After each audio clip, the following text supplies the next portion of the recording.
The March wind carried more than the scent of thawing earth across the Montana territory. It brought whispers, and Stella Maddox had learned to listen to what the wind told her about the doings of men. She stood at her kitchen window, flour dusting her work-worn hands as she watched her husband Paul ride toward the horizon, his horse's hooves drumming a rhythm she'd grown to recognize. Not the steady beat of a man heading to check cattle or mend fence, but the eager tattoo of someone with a destination that pulled at him like a lodestone. 3 times this week, always when he thought she was busy with the children or lost in her bread-making. The dough beneath her palms felt warm and alive, responding to her kneading the way everything on their homestead had learned to respond to her touch over the past 8 years. Everything except Paul, it seemed. Stella pressed harder, working the gluten until it grew smooth and elastic, the way Mama had taught her back in Illinois before the fever took her. Before Paul had promised her a new life in the territories, where a man could build something lasting with his own 2 hands. Mama?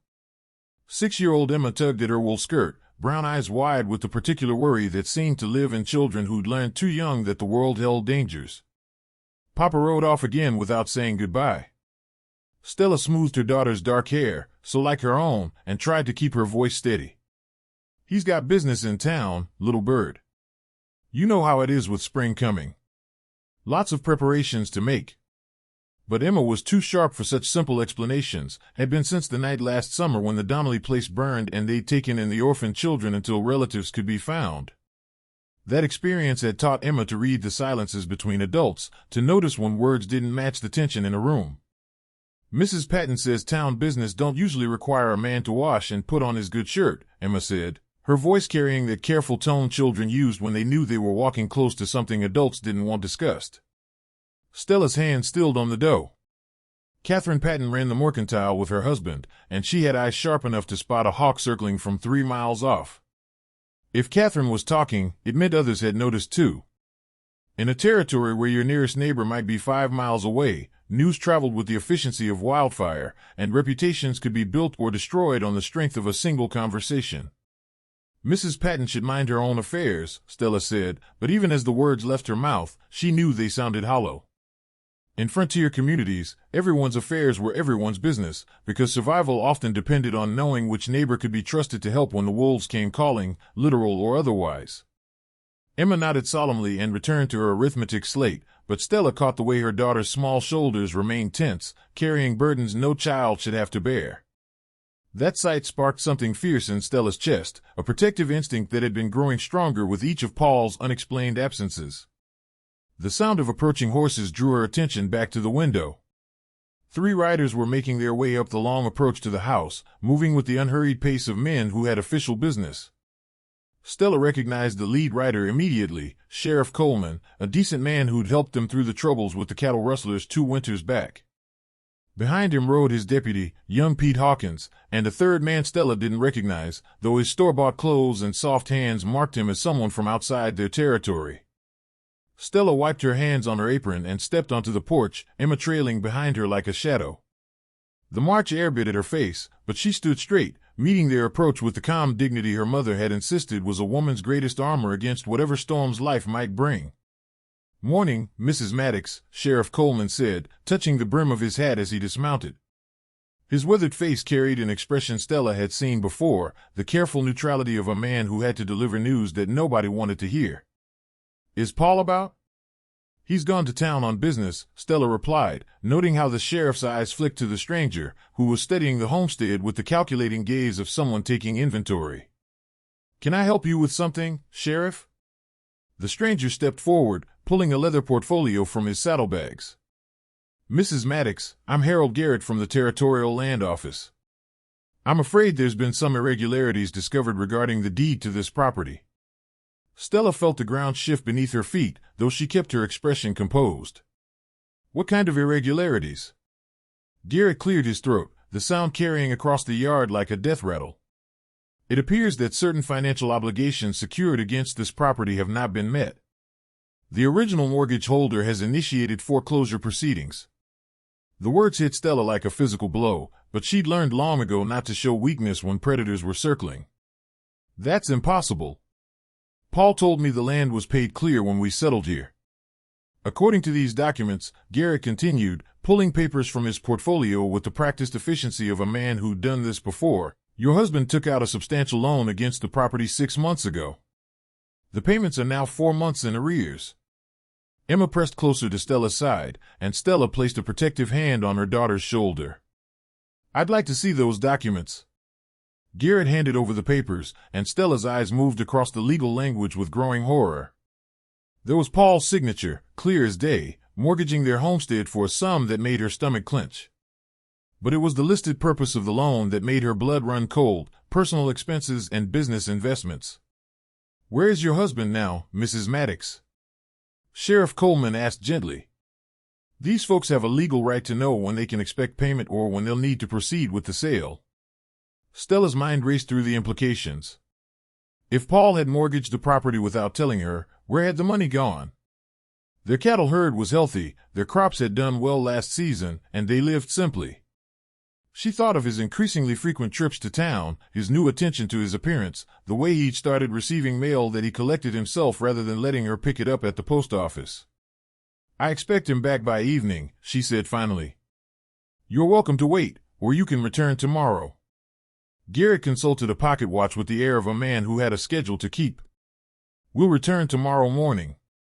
Mrs. Maddox, I should inform you that if payment isn't made in full by the end of the month, this property will go to public auction. After the men rode away, Stella stood on the porch long enough to watch them disappear over the ridge.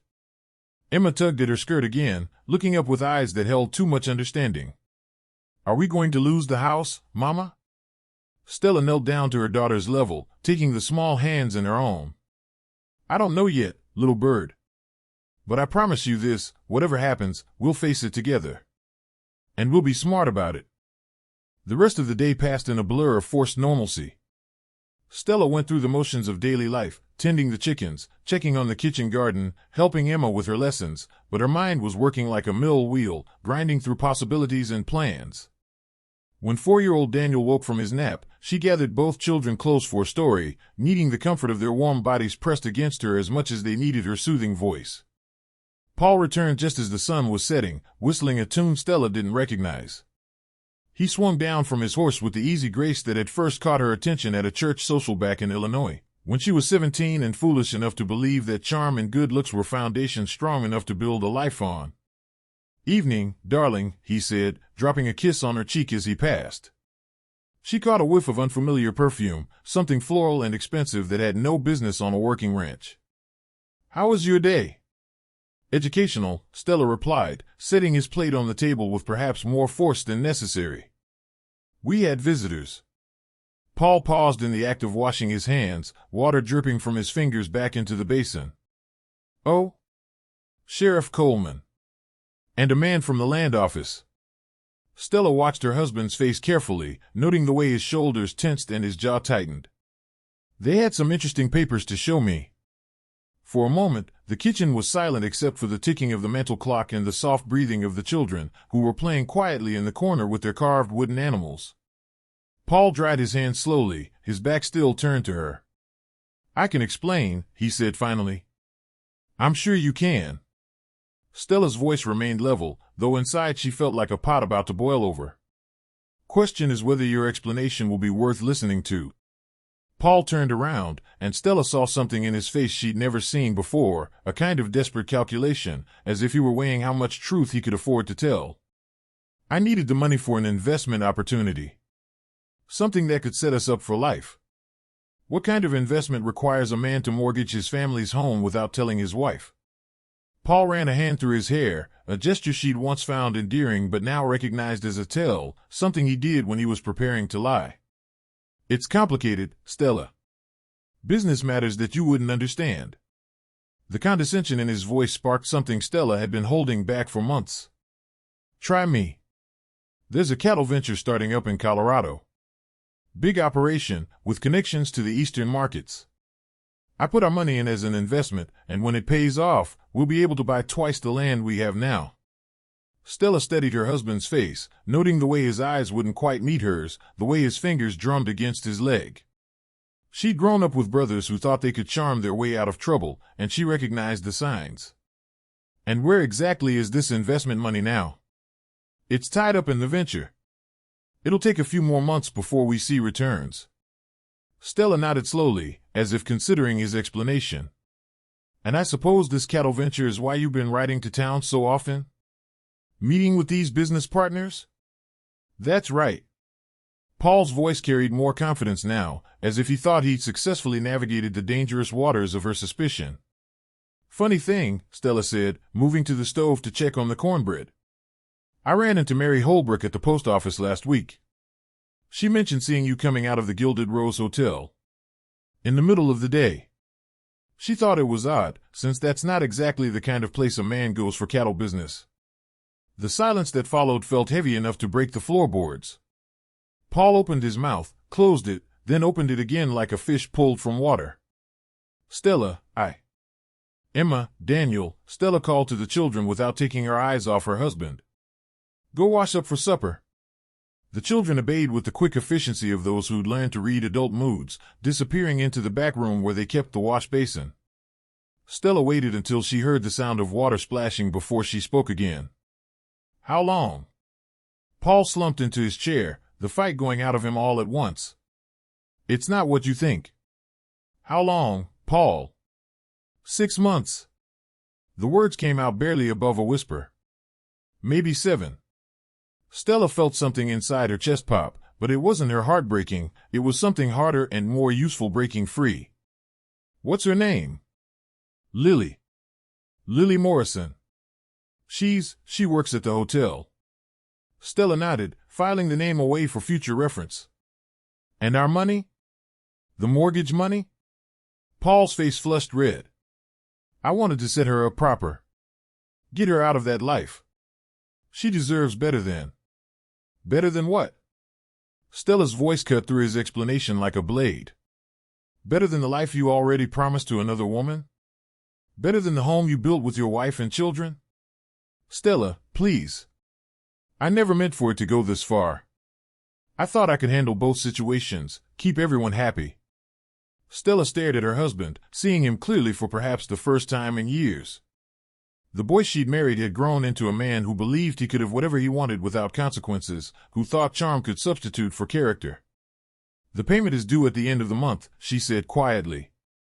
If it's not made, we lose everything. The children lose their home. Paul looked up at her with something like hope in his eyes. We could start over somewhere else. I hear there's good land opening up in Oregon. We? Stella's voice carried a note Paul had never heard before, something that made him shrink back in his chair. There is no we anymore, Paul. You made that choice when you decided to gamble away your children's security for a loose woman in a hotel room. Stella, don't call her that. You don't understand. I understand perfectly. Stella turned back to the stove, her movements precise and controlled. I understand that you're a fool who thought you could have everything without paying the price. But here's what you don't understand yet. The price is coming due, and it won't be me and the children who pay it. Paul stood up, confusion and a growing unease playing across his features. What do you mean? Stella smiled, and if Paul had been wiser, that smile would have sent him running for the territorial line. I mean, I'm going to fix this. And when I'm done, you're going to wish you'd never heard of Lily Morrison or the Gilded Rose Hotel. That night, after Paul had taken himself off to the barn, claiming he needed to check on a sick horse but more likely wanting to avoid further conversation, Stella sat by the fire with her mending basket. But instead of darning socks, she was making lists on the backs of old envelopes, her mind working through possibilities like a chess player planning moves ahead. She thought about Catherine Patton's sharp eyes and sharper tongue. About Mary Holbrook, who ran the post office and knew everyone's business before they knew it themselves. About Sheriff Coleman's careful neutrality and the way his deputy had looked uncomfortable during the morning's visit. Most importantly, she thought about Harold Garrett from the land office and the way he'd studied their property like a man who already had plans for it. Emma crept out of the bedroom, padding across the floor in her bare feet. Mama? I can't sleep. Stella set aside her papers and opened her arms, gathering her daughter close. What's troubling you, little bird? Are you and Papa fighting? Stella chose her words carefully. Papa made some choices that have put our family in a difficult position. But I want you to remember something important. No matter what happens, you and Daniel are the most precious things in this world to me. Everything I do to protect you." Emma nodded solemnly. "Mrs. Patton says sometimes grown-ups make mistakes that children have to pay for. Mrs. Patton is a wise woman. But she's wrong about one thing: you and Daniel won't pay for your father's mistakes. I promise you that." As Stella held her daughter and stared into the dying fire, she felt something settling into place inside her chest, hard and unshakable as bedrock. Paul had made his choice, and now she would make hers. But unlike her husband, she understood that every choice carried consequences, and she was prepared to see hers through to the end. The wind picked up outside, rattling the windows and sending sparks dancing up the chimney. Stella listened to its voice and began to plan. The next morning dawned clear and cold, with the kind of crystalline light that made the Montana peaks look close enough to touch. Stella rose before the sun, as was her habit, but today she moved with a different purpose. While Paul still slept in the barn and the children dreamed in their beds, she dressed carefully in her second-best dress, the blue wool with the pearl buttons that made her eyes look deeper and her waist smaller. Today would require all the weapons in her arsenal, and she'd learned long ago that appearance was often the first battle won or lost. She braided her dark hair into a severe knot at the base of her neck, the style that made her look older and more formidable, then wrapped her mother's cameo brooch at her throat. The small oval of carved ivory had been her grandmother's before that, and wearing it always made Stella feel connected to the long line of women who had faced impossible situations and found ways to survive them. By the time Emma and Daniel stumbled sleepy-eyed into the kitchen, Stella had breakfast ready and her plans arranged in her mind like pieces on a chessboard. She fed the children quickly but thoroughly, knowing they'd need steady meals in the days ahead, then bundled them into their warmest clothes.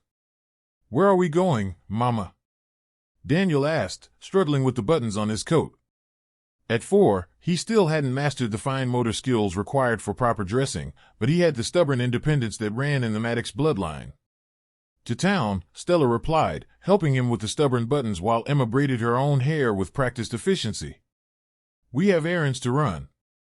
Paul emerged from the barn as she was hitching the horses to the wagon, his face haggard from a night spent on hay bales and his own guilty conscience. He approached cautiously, like a man walking through a field where he suspected snakes might be hiding. "Stella, about yesterday," he began. "I'm taking the children to town," she interrupted, not looking up from adjusting the harness. "We'll be back this evening. Maybe we should talk more about this. Figure out our options." Stella straightened and turned to face him, noting the way he shifted from foot to foot like a schoolboy called before the teacher. "Our options? Paul, you forfeited the right to our anything when you decided to mortgage our children's home to set up your mistress in style." The word mistress hung in the morning air like a physical thing, and Paul flinched as if she'd struck him. It's not like that." "What's it like then?" Stella's voice remained calm, but underneath ran a current of steel that made Paul take a step backward. "Explain to me how spending our security on another woman is somehow different from what I think it is." Paul opened his mouth, then closed it, apparently realizing that any explanation would only dig him deeper into the hole he'd created. Stella climbed onto the wagon seat with practiced grace, settling her skirts around her legs while Emma and Daniel arranged themselves on the bench beside her. "When you're ready to have an honest conversation about fixing this mess," Stella said, gathering the reins in her hands, "you know where to find me. But understand this, Paul, I won't let my children suffer for your weakness." She clicked to the horses and drove away without looking back, though she could feel Paul watching them until they disappeared over the first hill. The morning was crisp and clear, with that particular quality of light that came in early spring when the snow was melting but winter hadn't yet loosened its grip on the high country. The road to Millfield was rough but familiar, carved by countless wagons over the past decade as more settlers pushed into the territory. Stella let the horses find their own pace while her mind worked through the conversations she needed to have, the alliances she needed to forge, and the information she needed to gather. By the time they reached the outskirts of town, she had her strategy mapped out like a military campaign. Millfield had grown considerably since Stella and Paul first arrived 8 years ago. What had started as a trading post and a few rough buildings had expanded into a proper frontier town, with a main street lined with businesses, a church, a schoolhouse, and even a small hotel that catered to travelers heading further west. The Gilded Rose, where Paul had been conducting his affairs, sat at the less respectable end of town, but Stella had no intention of approaching that establishment directly. Not yet. Her first stop was Patton's Mercantile, the beating heart of the town's information network. Catherine Patton could tell you who was buying what, who had money troubles, who was planning to sell out and move on, and most importantly, who was conducting business they'd rather keep private. If Stella was going to understand the full scope of Paul's betrayal and the players involved in their current crisis, Catherine would be her most valuable ally. The Mercantile smelled of coffee, leather, and the particular mixture of goods that defined frontier commerce: bolts of cloth next to harness leather, patent medicines beside seed packets, imported tea sharing shelf space with locally made soap. Catherine stood behind the counter, her sharp eyes taking inventory of both her stock and her customers with equal attention to detail. "Stella Maddox," Catherine said, her voice carrying just enough warmth to be polite but not enough to seem overly familiar. "Haven't seen you in town for a while." "I've been keeping busy at the Homestead," Stella replied, lifting Daniel down from the wagon and taking his hand while Emma stayed close to her other side. "Thought it was time to catch up with folks." Catherine's eyes narrowed slightly, the expression of a woman who'd heard enough coded conversations to recognize when someone was fishing for information. "I imagine you have. Heard you had some official visitors yesterday." Stella felt a little thrill of satisfaction. The Frontier Information Network was working exactly as she'd hoped. "News travels fast." "Faster than most people would like," Catherine agreed. "Sheriff Coleman mentioned some complications with your property. Seems like the kind of thing a wife ought to know about ahead of time." The subtle emphasis on wife told Stella everything she needed to know about Catherine's sympathies. In frontier communities, a woman's security depended on her husband's reliability, and a man who mortgaged the family home without his wife's knowledge had violated one of the most basic codes of frontier marriage. "Emma, Daniel," Stella said, keeping her voice casual, "why don't you look at the penny candy while I talk with Mrs. Patton about some supplies?" The children moved toward the glass jar of hard candy with the reverent attention such treats deserved, leaving the adults free to speak more directly. Catherine leaned across the counter, lowering her voice to the conversational level that meant serious business. "How bad is it?" she asked. "Bad enough," Stella replied. "Property's mortgaged for more than it's worth, payments are months behind, and the money went to purposes that didn't benefit the family." Catherine's expression hardened. "I see. And Paul's explanation?" "Investment opportunities." Stella's tone made clear what she thought of that explanation. "Investment opportunities." Catherine repeated the words as if they tasted bitter. "That what we're calling loose woman's these days?" Stella felt a moment of surprise at the older woman's bluntness, but quickly realized she should have expected it. Catherine had been running a business in a frontier town for 15 years. There wasn't much about human nature that could shock her anymore. "You know about Lily Morrison?" "Honey, everybody knows about Lily Morrison. Question is what you're planning to do about it." Stella studied Catherine's face, recognizing the expression of a woman who'd seen this particular drama play out before and had strong opinions about how it should end. "What would you do?" Catherine straightened up, her eyes taking on the hard gleam that had made her one of the most successful merchants in the territory. "I'd make sure everybody involved paid their proper due. Starting with the folks who enabled this mess in the first place." "Meaning?" "Meaning Harold Garrett didn't ride out to your place just to deliver bad news. That land office snake has been sniffing around every profitable homestead in the territory, looking for opportunities to acquire properties for his eastern investors. And the Gilded Rose doesn't extend credit to cowboys and drifters. Somebody's been guaranteeing Paul's expenses there." Stella felt pieces of a larger puzzle beginning to fall into place. "You're saying this was planned?" "I'm saying coincidences are rarer than hen's teeth in my experience. Your husband gets involved with a woman who works at a hotel owned by the same people who hold your mortgage, and somehow that mortgage gets called in right when your land is worth the most it's ever been." Catherine shook her head. "That's not coincidence, honey. That's business." The implications hit Stella like a physical blow. She'd been thinking of Paul's betrayal as a personal failing, a moment of weakness that had spiraled out of control. But if Catherine was right, if this had been a deliberate scheme to separate her family from their property, then the stakes were much higher than she'd realized. "Who owns the Gilded Rose?" she asked. "Officially?" a businessman named Marcus Webb from Denver. Unofficially, Webb's got financial backing from some of the same Eastern interests that Garrett represents. They've been buying up territorial properties through foreclosure, then selling them to big cattle syndicates and mining companies. Stella's mind raced through the implications.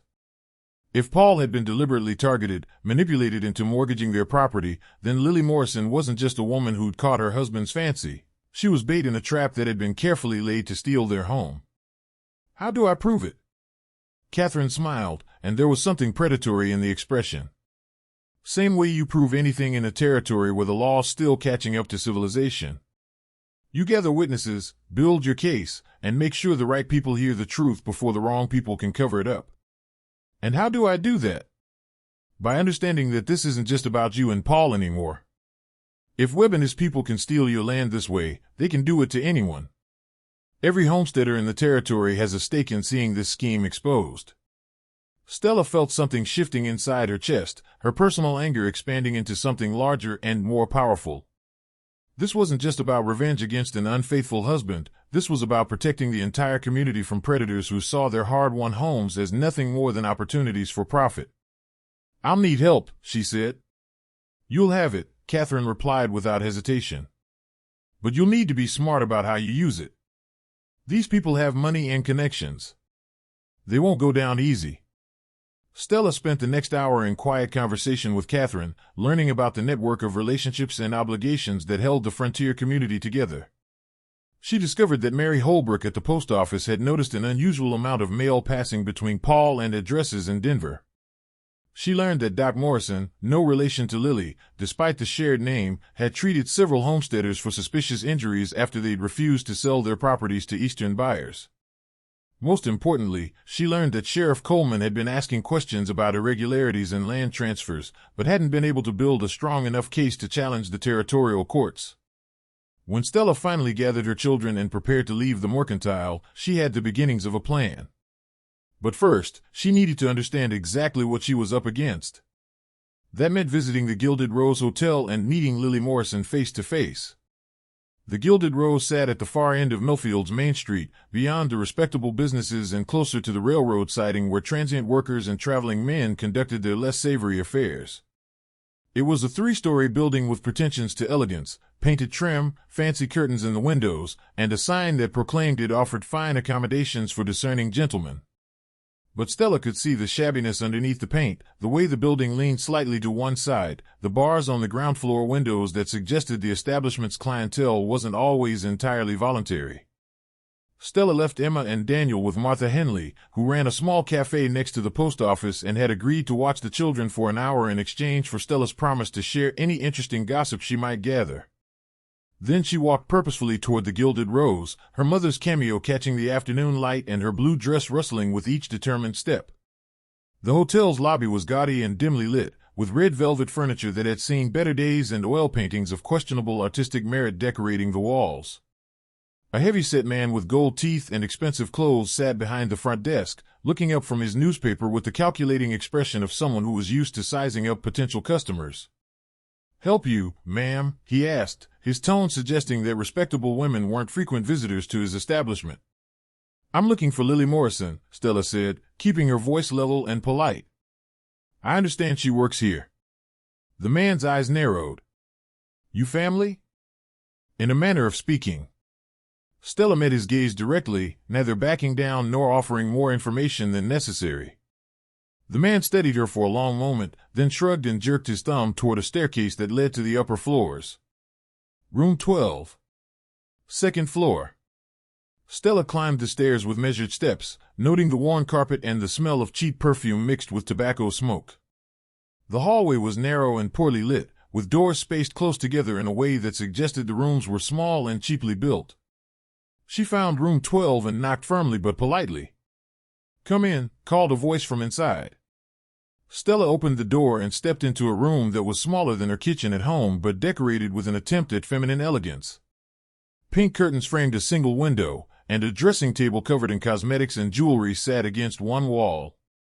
On the bed, which took up most of the available space, sat a woman who couldn't have been more than 22, With blonde hair that owed more to chemistry than nature and blue eyes that held a wariness Stella recognized from her own mirror.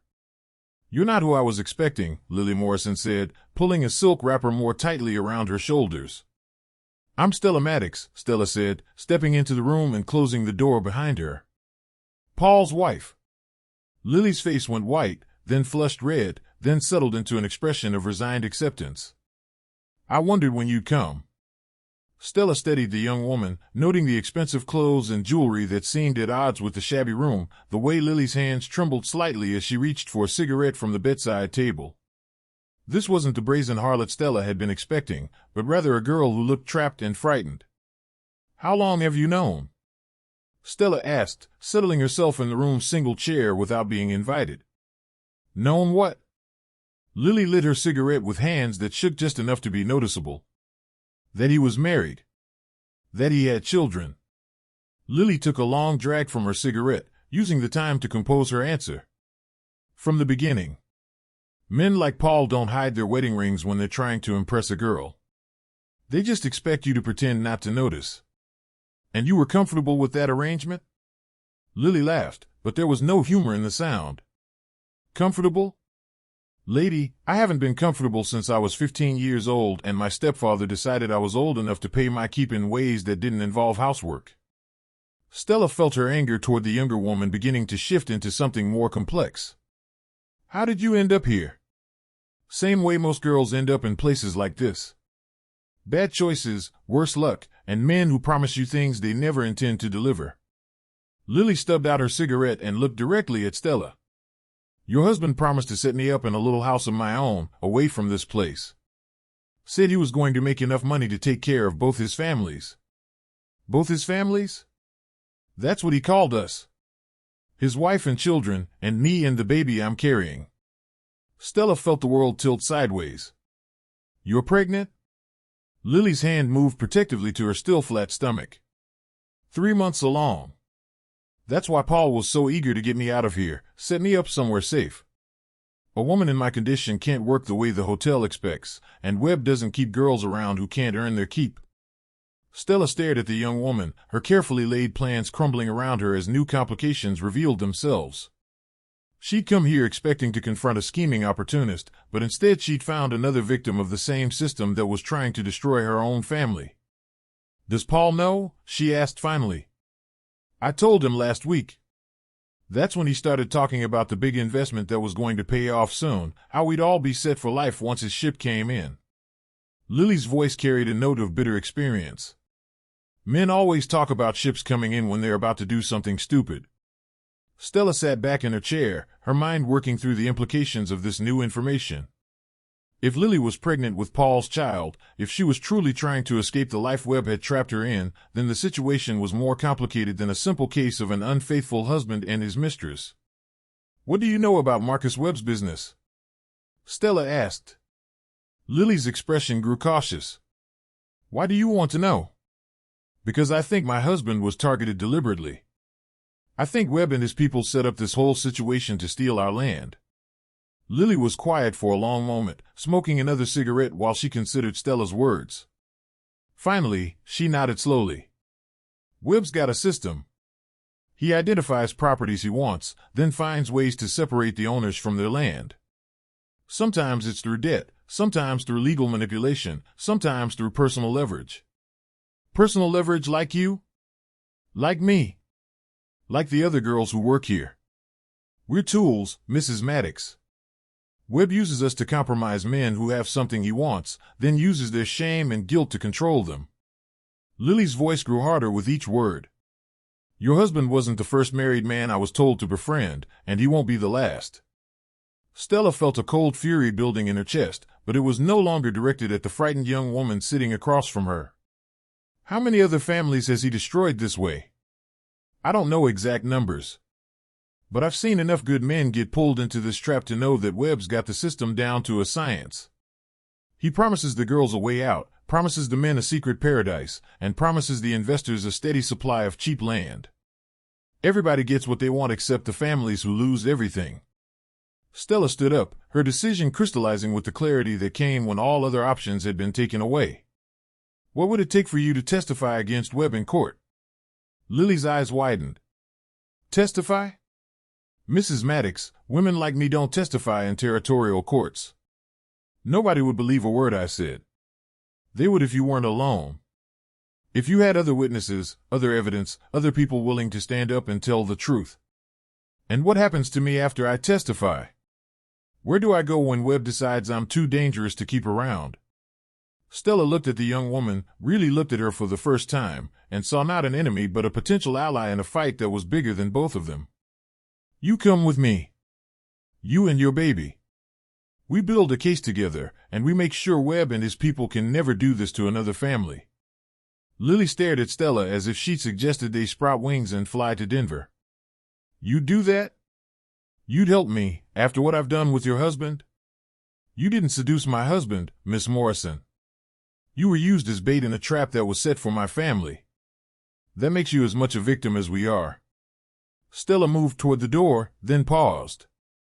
But if we're going to fight this thing, we need to be smart about it. And we need to move fast, before Webb realizes we're onto his scheme. What do you want me to do? Stella smiled, and for the second time in 2 days, it was an expression that would have sent wiser men running for cover. I want you to keep doing exactly what you've been doing. Keep Paul happy, keep Webb thinking everything is going according to plan. But start paying attention to everything you see and hear, everyone who visits, every conversation you overhear. We're going to need evidence, and you're perfectly positioned to gather it. And in return?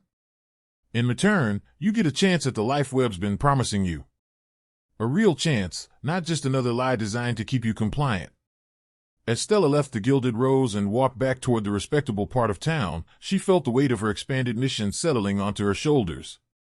She was no longer just fighting to save her own family's homestead, she was taking on a system of corruption that threatened every honest family in the territory.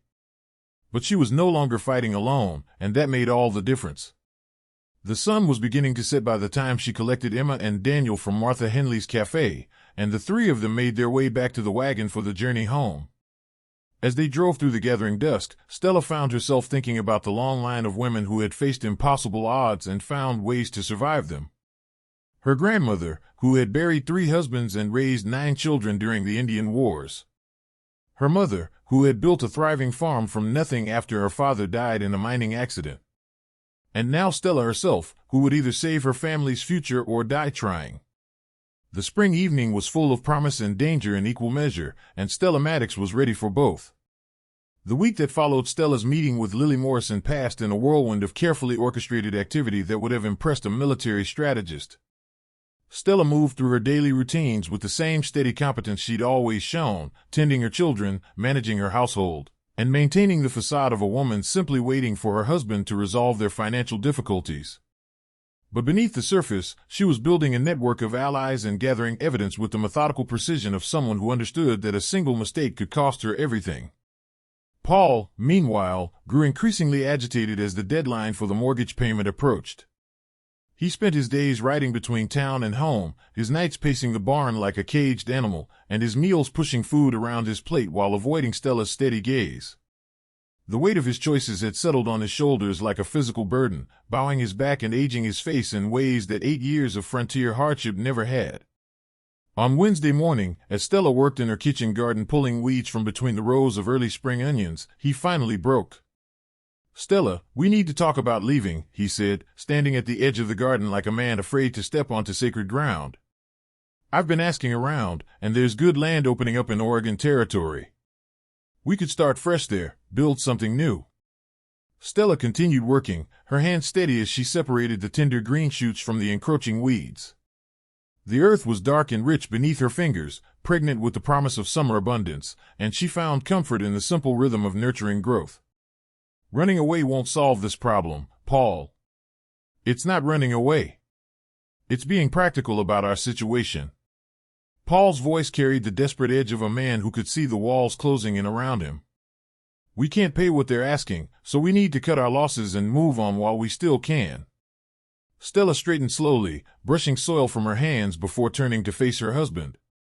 The morning sun caught the silver threads that had appeared in her dark hair over the past months, evidence of the stress she'd carried while he pursued his foolish dreams. "Our losses?" Paul, this isn't a failed crop or a sick horse we're talking about. This is our children's home. This is the life we built together over 8 years of backbreaking work and careful saving. I know that, Paul said, his voice carrying the defensive tone of a man who knew he was in the wrong but couldn't figure out how to make it right. But sometimes circumstances change beyond our control, and you have to adapt or get crushed. Circumstances didn't change, Paul. You changed them. Stella's voice remained calm, but underneath ran that current of steel that had been growing stronger with each passing day. You chose to mortgage our security for a woman who was being paid to seduce you, and now you want to abandon everything we've worked for rather than face the consequences of that choice. Paul's face flushed red, the color spreading from his collar to his hairline. It wasn't like that with Lily. I thought I could handle both situations, keep everyone happy and secure.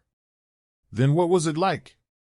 Stella stepped closer, close enough to see the lines of exhaustion around his eyes and smell the guilt that seemed to cling to him like smoke.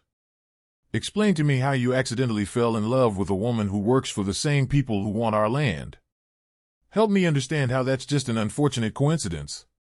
For a moment, Paul looked genuinely confused, like a man trying to solve a puzzle with half the pieces missing. What do you mean, the same people? Stella steadied her husband's face, recognizing the expression of a man who was beginning to realize he'd been played like a fiddle by masters of manipulation. Marcus Webb owns the Gilded Rose, Paul. The same Marcus Webb who's backed the mortgage company that's foreclosing on our property. His business partner Harold Garrett is the one who came here with those foreclosure papers. You think that's all just a remarkable string of coincidences? The color drained from Paul's face as the implications sank in, leaving him pale as winter snow. You're saying they planned this? That they deliberately targeted our family? I'm saying you were a mark, Paul. They identified our property as valuable, researched your character and weaknesses, and set a trap designed specifically for someone like you. Lily Morrison was the bait, the mortgage was the hook, and you walked right into it with your eyes wide open. Stella's voice carried no satisfaction in being right, only the bitter taste of truth that had cost them all so dearly. Paul sank down onto the garden fence, looking older than his 35 years. The realization that he'd been manipulated, that his grand passion had been nothing more than a business transaction, seemed to hit him harder than Stella's anger ever had. God in heaven. What have I done to us? You've put your family in danger, Stella replied without softening her words. There was no point in sparing his feelings now, not when clarity was what they needed most. But more importantly, what are you going to do about it now that you understand what we're really facing? Before Paul could answer, the sound of approaching horses drew their attention toward the main road. Sheriff Coleman was riding up their path again, but this time he was alone, and his relaxed posture suggested this was a social call rather than another official notification of impending doom. Stella wiped her hands on her apron and walked toward the house to greet him, noting the way the sheriff's experienced eyes took in the well-maintained buildings, the thriving kitchen garden, and the careful improvements that marked the family's deep investment in their future. This was a man who understood the difference between a working homestead and a speculative holding, and she could see approval in his assessment. "Morning, Mrs. Maddox," Coleman said, dismounting with the careful movements of a man whose joints had absorbed too many years of frontier living and winter cold. "Wondered if I might have a word with you and Paul about this situation you're facing." "Of course, Sheriff. Come in and have some coffee. I just put a fresh pot on the stove." They settled around the kitchen table that had been the center of family life for 8 years, Paul looking like a man facing his own execution while Stella poured coffee strong enough to float a horseshoe and set out the molasses cookies she'd baked the day before. Sheriff Coleman accepted both with the appreciation of someone who spent too many meals eating his own cooking over a campfire. "I'll speak plain, because that's the only way I know how," Coleman said after taking a sip of coffee and nodding his approval. "I've been asking questions about this mortgage situation of yours, and I don't like what I'm hearing from folks who've been paying attention." Stella felt her pulse quicken, but kept her expression neutral and attentive. "What kind of questions, Sheriff?" "The kind that come up when a man's been in law enforcement long enough to recognize patterns that don't sit right with his sense of justice. See, your family isn't the first to face foreclosure under these particular circumstances. Over the past 2 years, I've seen 6 properties get claimed by Webb's people, and every single one of them involved a family man who'd gotten himself entangled with women from the Gilded Rose. Paul made a sound like a man who'd been punched in the stomach, his coffee cup rattling against the saucer as his hand shook. 6 families? There were others who went through this same thing? 6 that I know of for certain. Could be more that I haven't heard about yet. Coleman's expression was grim as winter storm clouds. Thing is, most of these men were too ashamed of their personal failings to fight the foreclosure. They just packed up their families and moved on, figuring they deserved what they got for straying from the path. And you think they didn't deserve it? Stella asked, genuinely curious about the sheriff's perspective on the moral complexities of the situation. Coleman considered his words carefully, swirling his coffee in its cup while he organized his thoughts. I think a man's personal failings don't justify losing everything he's worked for to a pack of Eastern wolves in fancy suits who prey on human weakness for profit. And I think when the same pattern keeps repeating with the same players involved, it stops being about personal responsibility and starts being about organized criminal activity.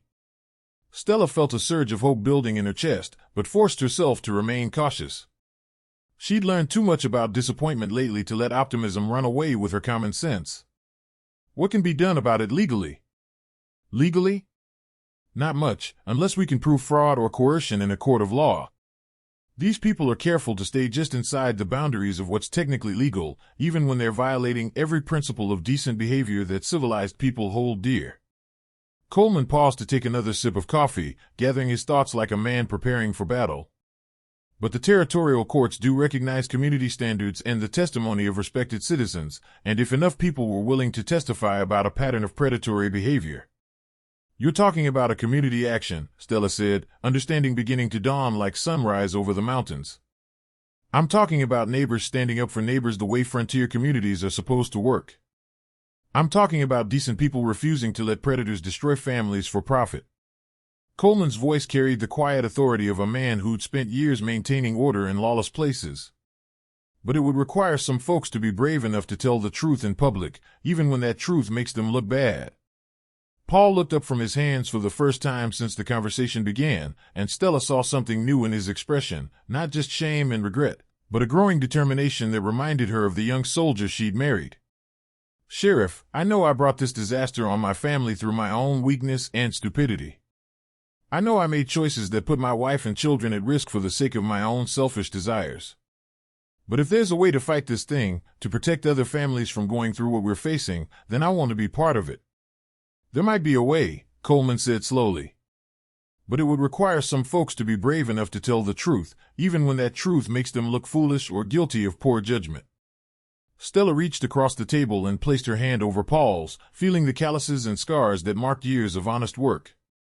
For all his failings, for all the stupid choices that had brought them to this desperate point, he was still the father of her children and the man she'd built a life with. More importantly, she could see that the experience of nearly losing everything had changed something fundamental in his character. What would you need from us? She asked. Coleman smiled for the first time since arriving, and Stella saw in that expression the satisfaction of a lawman who'd finally found citizens willing to stand up and fight. I'd need you to be exactly what you've always been, Mrs. Maddox. The kind of woman who doesn't back down when her family's threatened. And I'd need Paul here to be the kind of man who's willing to admit his mistakes in public if it means protecting other families from the same trap. That afternoon, while Paul rode to town to meet with Coleman and begin the delicate process of gathering evidence and identifying other victims, Stella received an unexpected visitor. Lily Morrison arrived in a hired buggy, dressed in a simple brown dress that made her look younger and more respectable than the silk and lace she'd worn at the hotel. She carried a small carpet bag and moved with the careful posture of a woman in the early stages of pregnancy trying to protect the life growing within her. I hope you meant what you said about helping me, Lily said without preamble as Stella invited her into the kitchen, her voice steady but her eyes showing the fear she was trying to hide.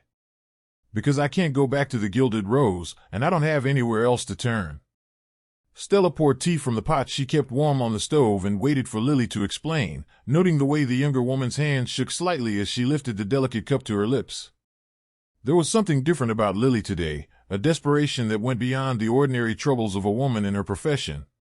Webb found out I talked to you, Lily continued, her voice dropping to barely above a whisper as if she feared being overheard even here. One of the other girls saw you leave my room and told him about it. He's not pleased with my recent behavior. What did he do to you? Stella asked, though she suspected she already knew the answer from the way Lily held herself. Lily pulled back the collar of her brown dress slightly, revealing finger-shaped bruises on her throat that were already turning purple and yellow. He reminded me of my place in his organization. And he made it very clear that if I caused any more trouble for his business operations, I might have an accident that affects more than just me. Stella felt the familiar surge of protective fury that came whenever she encountered threats to the vulnerable and innocent. Did he hurt the baby? Not yet. But he made it clear he would if I step out of line again. Lily's voice remained steady, but tears tracked down her cheeks like silver streams. Mrs. Maddox, I know you have every reason to hate me for what I did with your husband, but I don't have anywhere else to go. The other girls at the hotel won't help me because they're too scared of Webb, and I can't go to the authorities because women like me don't get believed when we accuse respectable businessmen. Stella steadied the young woman's face, seeing the fear and desperation that lived behind her careful composure. She thought of Emma and Daniel, safe in their beds upstairs, and imagined how she would feel if someone threatened them because of choices she'd made in desperation years before they were born. You can stay here, Stella said finally, the decision settling in her heart with the certainty that came from knowing it was right. But you need to understand that this house has rules we all live by. We say grace before meals, we don't take the Lord's name in vain, and we treat each other with respect and kindness. Can you live with those expectations? Lily nodded quickly, relief flooding her features like water in a drought. Yes, ma'am. I can live with that gladly. And I can work too. I know how to cook and clean and sow and tend gardens. I won't be a burden on your family. You won't be a burden, Stella agreed firmly. But you will be family, at least while you're under this roof. And in this family, we protect each other no matter what mistakes we've made in the past. Over the following days, an unlikely household took shape with surprising harmony. Lily proved to be surprisingly competent at domestic tasks, approaching each chore with the careful attention of someone who understood that her security depended on making herself useful. Her gentle manner with Emma and Daniel won their acceptance more quickly than Stella had expected, and the children seemed to instinctively understand that she was someone who needed protection rather than someone to be feared. Paul initially struggled with having his former mistress under the same roof as his wife, the awkwardness of the situation making him stumble over simple conversations and avoid eye contact during meals. But Stella's matter-of-fact treatment of the arrangement gradually eased the tension, and her insistence that they all had more important concerns than personal embarrassment helped establish a new normal. She's carrying your child, Stella told him on the third evening, as they stood on the porch watching Emma and Daniel play with the barn kittens while Lily mended one of Daniel's shirts with careful, precise stitches. That makes her family, whether you're comfortable with the situation or not. Paul watched Lily's patient attention to the small tear in the fabric, the way she took time to reinforce the seam so it wouldn't rip again. I never meant for any of this to happen. I never meant to put anyone in danger. I know you didn't, Stella replied, her voice carrying less anger than it had in weeks. But intentions don't undo consequences, and they don't protect people from the results of our choices. The question now is whether you're man enough to take responsibility for all of it, not just the parts that make you look good. The community action Sheriff Coleman had proposed began to take shape with surprising speed once word spread through the informal networks that connected homesteaders, ranchers, and townsfolk across the territory. Stories emerged of other families who'd faced similar pressures, other men who'd been compromised and lost their land to Webb's organization through identical schemes. Most importantly, other women came forward, women who'd worked at the Gilded Rose and escaped, women who'd witnessed the systematic targeting of vulnerable families, women who were tired of watching predators destroy honest people while hiding behind the facade of legitimate business. The key breakthrough came when Mary Holbrook from the post office produced a cache of letters that revealed the true extent of Webb's organization and its connections to Eastern investors. The correspondence showed clear evidence of deliberate targeting, with detailed assessments of property values and family vulnerabilities that read like military intelligence reports. Federal mail fraud was a serious crime that carried real penalties, and the evidence of deliberate conspiracy to defraud homesteaders gave Sheriff Coleman the legal foundation he needed to involve territorial authorities and federal marshals. But Webb wasn't the kind of man to surrender his profitable operation without a fight.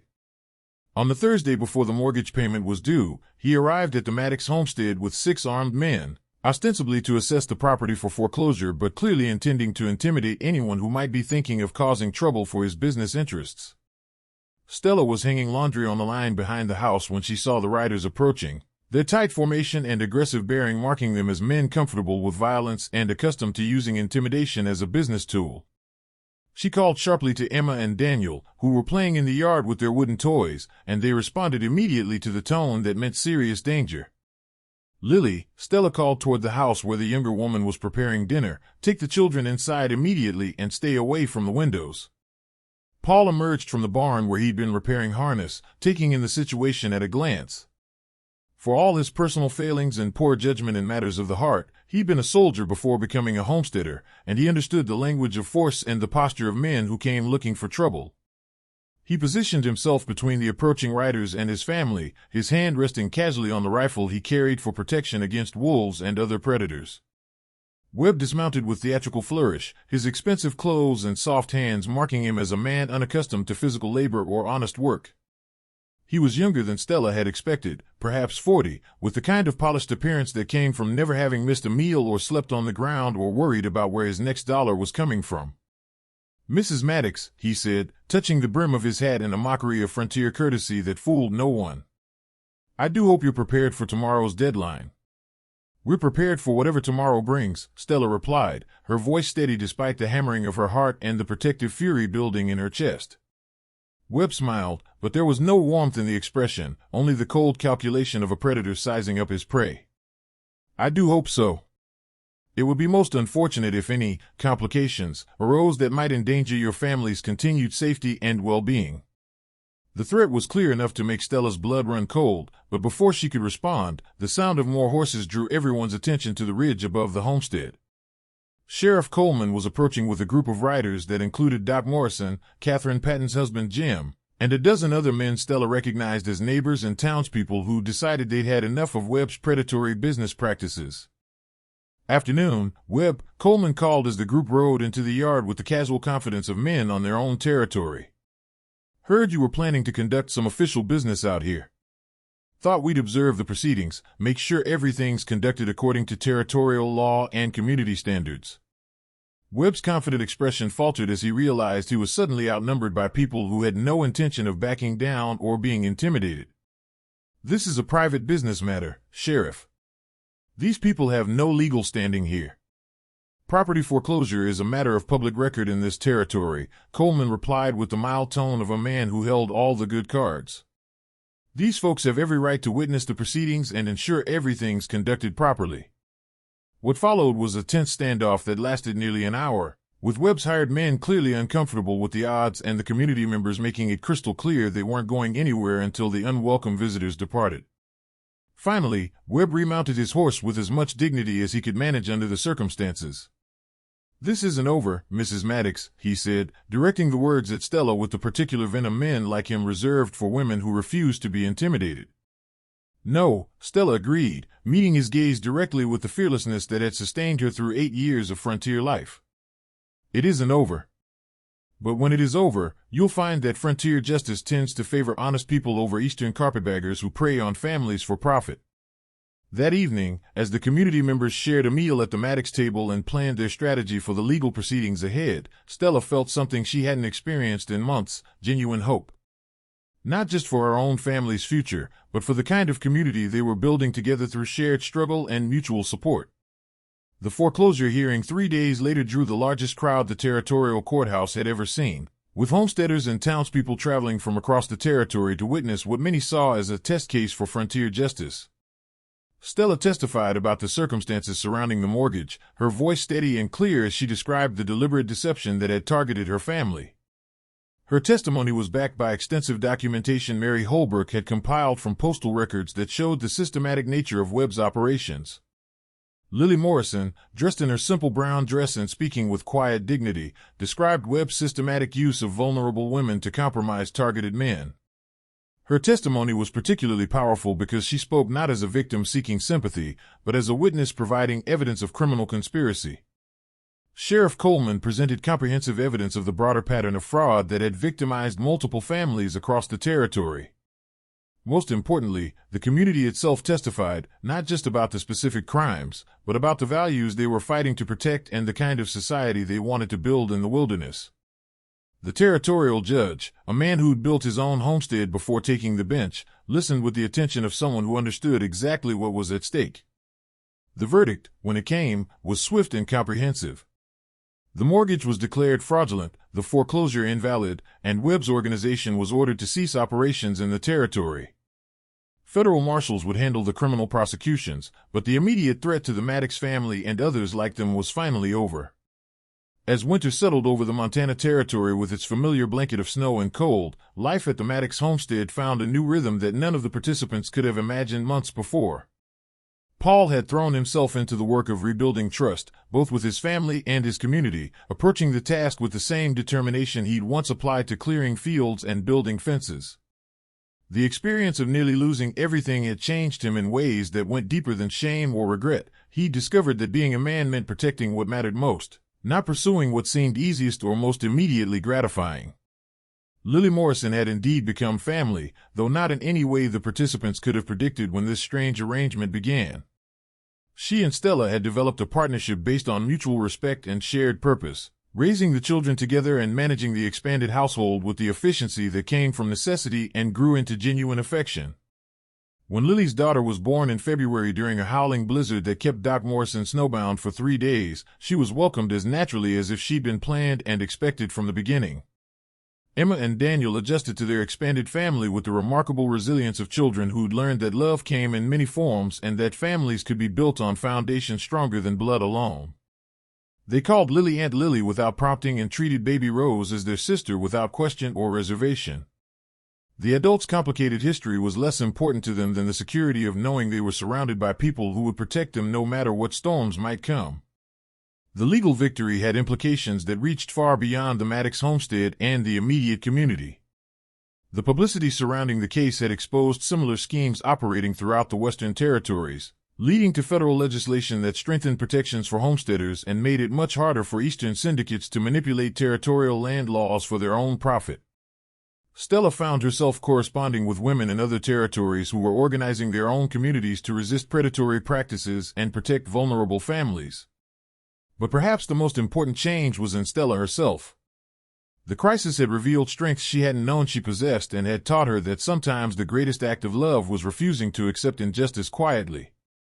She'd learned that protecting her family meant more than keeping them fed and sheltered. It meant ensuring they lived in a community where honest people could build honest lives without fear of being destroyed by those who saw virtue as weakness to be exploited. As spring returned to the Montana Territory with its familiar promise of renewal and growth, bringing with it the eternal rhythms of planting and hope, Stella stood on her porch watching her children play in the yard while Lily sang softly to baby Rose. Paul was working in the fields, his movement steady and purposeful in the way of a man who'd rediscovered the value of the life he'd nearly thrown away through his own foolishness. The wind carried the scent of new grass and the promise of another summer, and Stella listened to its voice with the deep contentment of someone who'd fought for her place in the world and emerged victorious. She'd learned that justice wasn't something that happened to you like weather or seasons. It was something you created through the choices you made and the stands you took when everything you loved was threatened. And she'd learned that the strongest families weren't necessarily the ones who never faced trouble, but the ones who faced trouble together and emerged stronger for having survived the testing. In the distance, she could see other homesteads dotting the valley like beacons of hope, each one representing a family who'd chosen to build something lasting in the wilderness. They were all connected now, bound together by the understanding that their individual successes depended on the collective willingness to stand up for what was right and protect what they'd worked so hard to build. It had been a hard year, full of betrayal and danger and moments when the future had seemed impossibly uncertain.